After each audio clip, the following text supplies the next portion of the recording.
दोस्तों नमस्कार। बिहार में चुनाव है और दोनों तरफ से जो गठबंधन है वो पूरा प्रयास कर रहे हैं कि सत्ता में किस तरह से वापस आया जाए। अब सवाल इस बात का है कि जो घोषणा पत्र जारी किया गया है, क्या वास्तव में उससे बिहार की तरक्की होगी? क्या वो घोषणा पत्र पूर्ण रूप से जो कहा जा रहा है वो लागू हो भी पाएंगे या नहीं? क्या बिहार के पास संसाधन है भी या नहीं, ये जानना भी बहुत जरूरी है। पिछले वीडियो में हमने देखा था दोस्तों कि जो महागठबंधन ने घोषणा पत्र जारी किया था, उसमें जो वादे किए गए थे उसको पूरा करने के लिए बिहार सरकार के पास संसाधन है ही नहीं। तो हम ये मान सकते हैं कि जो घोषणा पत्र दिया गया वो पूर्ण रूप से राजनीतिक था। उसका कोई आधार ना आर्थिक है, ना किसी भी रूप से हम उसको कह सकते हैं कि वो पूरा होगा। इसका मतलब वो सिर्फ वोट बटोरने की एक साजिश हो सकती है। आज एनडीए ने अपना घोषणा पत्र जारी किया है। आज हम इसकी चर्चा करेंगे कि इसमें जो वादे किए गए हैं क्या वो पूरे होंगे, क्योंकि बिहार की जनता को ये जानने का अधिकार तो है। क्योंकि जब हम बोलते हैं डेमोक्रेसी, तो डेमोक्रेसी का मतलब है इन्फॉर्म्ड चॉइस। अब कौन सही है कौन गलत, ये फैसला तो जनता करेगी। वादे पूरे होंगे या नहीं, ये तो वक्त बताएगा। लेकिन आज जो हम एनालिसिस करेंगे वो तथ्यों के आधार पे कि जो बिहार का बजट है वो कितना है और जो वादे किए गए हैं क्या वो पूरे होंगे। इसलिए इस वीडियो को अंत तक देखिएगा। मैंने बजट के सामने जो एनडीए ने वादे किए हैं उसका कंपैरिजन किया है और हम ये देखेंगे कि क्या ये वास्तव में काम के लिए हैं या सिर्फ राजनीतिक भाषण में बताने के लिए कि हम आपको कौन कौन से लॉलीपॉप दे रहे हैं। तो दोस्तों, आज जो घोषणा पत्र जारी हुआ उससे एक बात तो बहुत क्लियर हो गई। एनडीए के पास मोदी साहब से बड़ा नेता बिहार में भी नहीं है। अगर बिहार में भी चुनाव लड़ना है तो वहां के मुख्यमंत्री का चेहरा नहीं है, वहां कोई बीजेपी का चेहरा नहीं है, वहां पे भी मोदी साहब का चेहरा है। इसका मतलब यह है कि बीजेपी और एनडीए गठबंधन पूर्ण रूप से मोदी साहब पे आधारित है। क्या यह बीजेपी के लिए सही है या नहीं, ये आप एनालिसिस कर सकते हैं। आगे बढ़ने से पहले आपसे निवेदन है कि इस वीडियो को अंत तक देखिएगा, इस चैनल को सब्सक्राइब कर लीजिए, वीडियो को शेयर करिए और इस चैनल को सपोर्ट भी करिए। दोस्तों, आपके सामने जो मैं बजट के आंकड़े लेके आया हूं वो इंटरेस्टिंग है। वो इंटरेस्टिंग इसलिए है क्योंकि आज हम चर्चा कर रहे हैं बिहार के बजट को लेकर। अगर बजट में ही पैसा नहीं है और ये 25-26 का बजट है, मतलब ये जो साल चल रहा है, जितना बजट सरकार ने बनाया वो कहीं ना कहीं तो खपा दिया। अब हम देखते हैं बजट कितने का है। टोटल एक्सपेंडिचर जो बिहार सरकार ने किया है वो 3,16,000 करोड़ रुपए। ये बजट है टोटल बिहार का। और इसमें जो कमिटेड एक्सपेंडिचर है वो है आपके सामने 2 लाख करोड़ के आसपास। मतलब 2 लाख करोड़ तो ऑलरेडी फिक्स है, इसको आप छेड़ नहीं सकते। लेकिन जो स्कीमों के ऊपर डिफरेंट एक्सपेंडिचर्स हैं वो है 1,16,000 करोड़। कोई भी खेल अगर होगा तो इसके अंदर होगा। सैलरी का बजट अगर हम देखें तो 81,000 करोड़ रुपए ऑलरेडी है। इसको ध्यान रखिएगा, इस नंबर को, 81,000 करोड़। अभी बिहार में 10 लाख के आसपास सरकारी कर्मचारी हैं, 81 लाख करोड़ का बजट है। सरकार जो एनडीए ने वादा किया है 1 करोड़ रोजगार और महागठबंधन ने वादा किया है हम 3 करोड़ रोजगार देंगे, मतलब हर परिवार में 1 रोजगार देंगे। जब 10 लाख में यह हाल है तो 3 करोड़ में क्या बिल बैठेगा आप अंदाज लगा सकते हैं। इसके अलावा जो बाकी काम किए जा रहे हैं, जो रिसीट्स आ रहा है, टोटल जो बिहार के पास पैसा आ रहा है वो आ रहा है 3,17,000 करोड़ रुपए। खर्चा हो रहा है 3,16,000। तो कुछ आप कह सकते हो कि रेजगारी जेब में बच गई है। रेवेन्यू रिसीट जो है वो 2,60,000 करोड़ है। रेवेन्यू रिसीट के अलावा जो इंपॉर्टेंट चीज समझने की है दोस्तों, वो ये कि आफ्टर ऑल जो गैप है वो कैसे पूरा किया जा रहा है। इसीलिए आप देखेंगे कि केंद्र सरकार से बिहार को हर साल मिलता है 1,93,000 करोड़, इस बार 2 लाख मान लीजिए। 2 लाख करोड़ रुपए जो केंद्र सरकार देती है वो पूरा का पूरा कमिटेड एक्सपेंडिचर है बिहार का। उसमें से आप दाएं बाएं कुछ कर नहीं सकते। इसका मतलब ये है कि अगर बिहार सरकार को कुछ करना हुआ, या तो अपना रेवेन्यू जनरेट करना होगा या बाजार से उधार लेना होगा।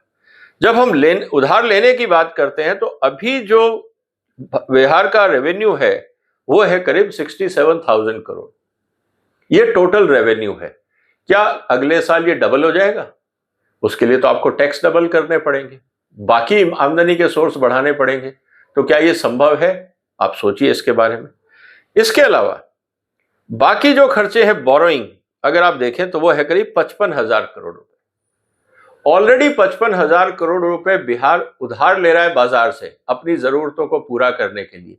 इस बार जो इलेक्शन मैनिफेस्टो है उससे उधार बढ़ेगा या घटेगा, इसकी भी चर्चा हम अभी करेंगे। टोटल एक्सपेंडिचर जो है वो है करीब 65,000 करोड़ के आसपास। मतलब जो बिहार में इंफ्रास्ट्रक्चर डेवलपमेंट होना है या जो भी कैपिटल इन्वेस्टमेंट्स होना है, बिल्डिंगें बननी है, स्कूल बनने हैं, हॉस्पिटल बनने हैं, सड़कें बननी है, इसके लिए सिर्फ 65,000 करोड़ है। इससे ज्यादा बिल तो सैलरी का है। मतलब कि सैलरी का बिल बहुत ज्यादा है और जो डेवलपमेंट का पैसा है वो है ही नहीं। इसको अगर हम आगे देखें, अब हम कोऑर्डिनेट करते हैं इसको या कोरिलेट करते हैं एनडीए के संकल्प पत्र से, जो बिहार के लिए विकास की बात कर रहा है। अब संकल्प पत्र क्या बोल रहा है दोस्तों? 1 करोड़ हम सरकारी नौकरी व रोजगार देंगे। पूरी तरह से सरकारी नौकरी नहीं है, रोजगार है। अब यहां पे 10 सरकारी भी नौकरी हो सकती है, बाकी रोजगार भी हो सकते हैं। ये हमें वक्त बताएगा, लेकिन कुल मिला के स्थिति ये है कि 1 करोड़ जॉब जो है वो सरकारी नहीं है। ये बात बिहार की जनता को समझ लेना चाहिए। इसका मतलब कौन जॉब देगा? Private sector. प्राइवेट सेक्टर में सबसे बड़ा प्राइवेट सेक्टर बिहार में कौन है? खेती। क्या किसान, जो गरीब किसान है, क्या वो रोजगार दे सकता है जो खुद अपना पेट नहीं पाल पा रहा? इस बात को समझना होगा। हर जिले में मेगा स्किल सेंटर बनाए जाएंगे। स्किल डेवलपमेंट का प्रोग्राम तो भारत में बहुत पहले से है। ये मेगा स्किल सेंटर कौन सा स्किल तैयार करेंगे? खेती के लिए, उद्योगों के लिए। यहां हालत ये है दोस्तों कि जो ऑलरेडी एजुकेटेड लोग हैं उनको जॉब नहीं मिल रहा। ये जो एक्स्ट्रा स्किल वाले लोग आएंगे, इनको नौकरी कौन देगा? इसके बारे में कहीं कोई चर्चा नहीं है। बिहार में स्पोर्ट्स सिटी और खेलों के लिए सेंटर ऑफ एक्सीलेंस बनेगा। ये एक अच्छा प्रयास है, ये आप कर सकते हैं, इसमें कोई दिक्कत नहीं है। हर जिले में फैक्ट्री और 10 नए औद्योगिक पार्क बनाए जाएंगे। बिहार में अगर आपको हर जिले में औद्योगिक पार्क बनाने हैं तो कौन सा मटेरियल, रॉ मटेरियल वहां पे है और वो उसकी खपत कहां होगी? क्योंकि अभी भी अगर हम देखें तो स्थिति ये है कि जो बिहार में प्रोडक्शन हो रहा है पैडी का, उसका भी प्राइस सरकार को डिस्काउंट करके इथेनॉल कंपनीज को देना पड़ रहा है। उसका बाजार नहीं है। इथेनॉल सरकार ले नहीं रही, क्योंकि इस बार भी ये कहा जा रहा है कि करीब 70% ही जो इथेनॉल प्रोडक्शन हुआ है उसका लिया जाएगा। कहने का मतलब ये है कि अगर औद्योगिक पार्क लग भी गए तो क्या बिहार में R&D होगा, इनोवेशन होगा, जिससे हम की वर्ल्ड को सप्लाई दे सके जैसे चाइना कर रहा है? यह समझना जरूरी होगा। अगर हम बिहार में सिर्फ डोमेस्टिक मार्केट की बात करें तो मुझे उसमें स्कोप नहीं दिख रहा। ये जो भी काम होना चाहिए ये एक्सपोर्ट ओरिएंटेड होना चाहिए। 100 MSME पार्क बनेंगे और 50,000 से अधिक कुटीर उद्योग। यहां हम बना रहे हैं औद्योगिक पार्क, फिर 100 औद्योगिक। तो कुल मिला के स्थिति यह है कि क्या औद्योगिक पार्क के अंदर MSME नहीं होंगे या ये दोनों एक ही चीज है? ये क्लियर नहीं है। इसको वक्त के साथ हमें समझना पड़ेगा। Defence corridor, semiconductor manufacturing park स्थापित होंगे। ये सरकार कर सकती है मैन्युफैक्चरिंग के लिए, क्योंकि ऑर्नामेंट्स जो डिफेंस के हैं, आर्मामेंट्स की जो फैक्ट्रीज हैं, उसकी जरूरत हो सकती है सरकार को, और वो सरकारी इन्वेस्टमेंट है। लेकिन रॉ मटेरियल बिहार में कौन सा होगा, ये बात भी हमें समझनी होगी और वो स्किल भी चाहिए होगी। अब रही बात महिला रोजगार के लिए। महिला रोजगार में ये कहा गया है कि हम 2 लाख तक की सहायता देंगे। इसका मतलब 2 लाख कुटीर उद्योग वहां लगेंगे। अब ये एक रोजगार का स्तर है, महिलाएं काम कर रही हैं, अगर उनको फाइनेंशियल सपोर्ट मिलता है तो शायद वो अच्छा काम करें। 1 करोड़ महिलाएं लखपति दीदी बनेंगी। 3 करोड़ परिवार हैं, 1 करोड़ सरकारी जॉब मिलेंगे। या नौकरियां देगी सरकार, 1 करोड़ लखपति दीदी। इसका मतलब यह है कि हर परिवार में किसी ना किसी को इस योजना के तहत लाभ होना चाहिए। मिशन करोड़पति के माध्यम से महिलाओं को उद्यमी बनेंगी करोड़पति। जो महिला उद्यमी है, आज बिहार में स्थिति यह है कि जो पुरुष हैं वो परेशान है करप्शन से, हैरेसमेंट से, पुलिस के चंगुलों से, सरकारी इंस्पेक्टरों से। जब पुरुष जो उद्योगपति हैं वो परेशान हैं, महिलाएं ये सब कैसे कर पाएंगी? क्या महिलाओं के साथ करप्शन नहीं होगा? क्या महिलाओं से पैसे नहीं मांगे जाएंगे?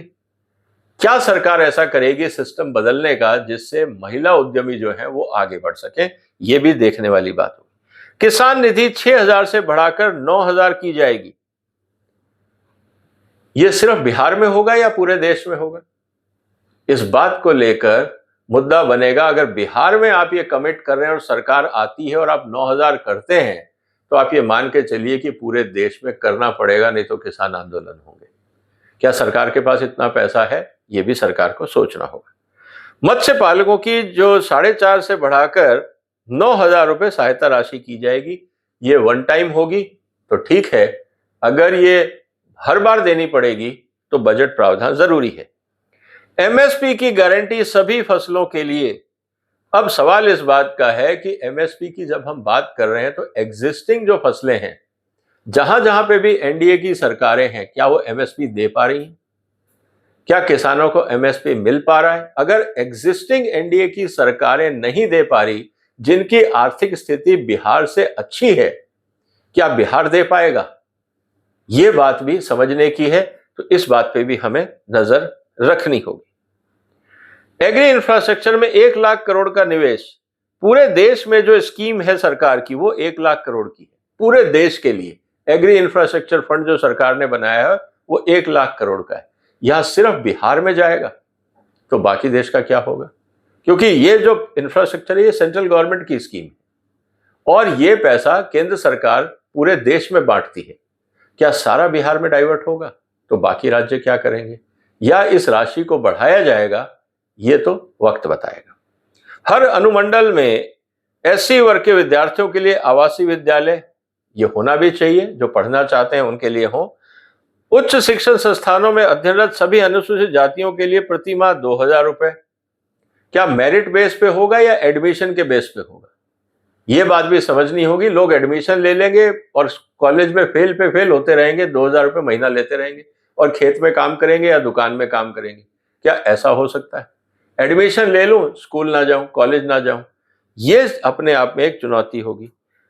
ईबीसी वर्ग की जातियों को 10 लाख रुपए तक की सहायता दी जाएगी, ऑब्वियसली बैंक के माध्यम से। जैसे हमने मुद्रा लोन देखा, ये आप उसी रास्ते में एक तरीका मान सकते हैं। गरीब परिवारों को केजी से पीजी तक मुफ्त गुणवत्ता शिक्षा दी जाएगी। ये कदम सही है और ये पूरे देश में होना चाहिए, सिर्फ बिहार में क्यों?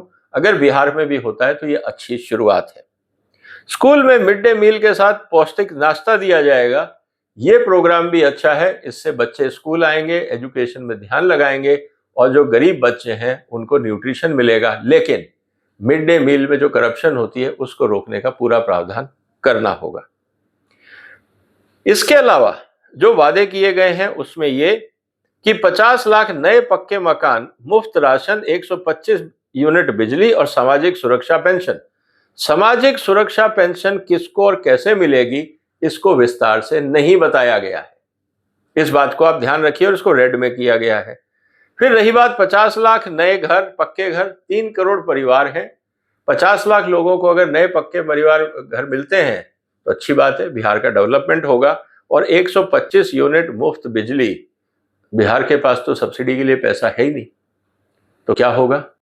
क्या सरकार ज्यादा पैसा देगी बिहार को रेवड़ी बांटने के लिए, या बाजार से लोन लिया जाएगा इसको पूरा करने के लिए और आने वाली सरकारें उस लोन को और ब्याज को चुकाती रहेंगी? क्या ऐसा होगा? यह देखना भी इंपॉर्टेंट है। 5,000 करोड़ के जिले के मुख्य स्कूलों का कायाकल्प होगा। ऑलरेडी एजुकेशन बजट है, जैसा मैंने आपको पहले दिखाया, कि उसी बजट को शायद रीप्रोसेस किया जाएगा। जो डेवलपमेंट है ये नया फंड शायद नहीं होगा। 7 एक्सप्रेसवे, 3,600 किलोमीटर रेलवे ट्रैक का आधुनिकीकरण, ये सेंट्रल गवर्नमेंट की स्कीम होगी, NHAI करेगी, रेलवे करेगी और ये संभव है। विश्व स्तरीय मेडिसिटी, हर जिले में मेडिकल कॉलेज का निर्माण होगा, जरूरी है, क्योंकि जो सुविधाएं हैं वो होना जरूरी है और भारत सरकार और राज्य सरकार मिलकर इसको कर सकती है। मां जानकी की जन्मस्थली विश्व स्तरीय आध्यात्मिक नगरी सीतापुरम के रूप में विकास किया जाएगा, ये जरूरी है। अयोध्या के बाद अगर सीतापुरम का विकास होता है तो ये हेरिटेज के लिए अच्छा है, टूरिज्म के लिए अच्छा है, रोजगार मिलेंगे, ओवरऑल उस क्षेत्र में डेवलपमेंट होगा। पटना, दरभंगा, पूर्णिया और भागलपुर में अंतर्राष्ट्रीय एयरपोर्ट व 4 नए शहरों में मेट्रो।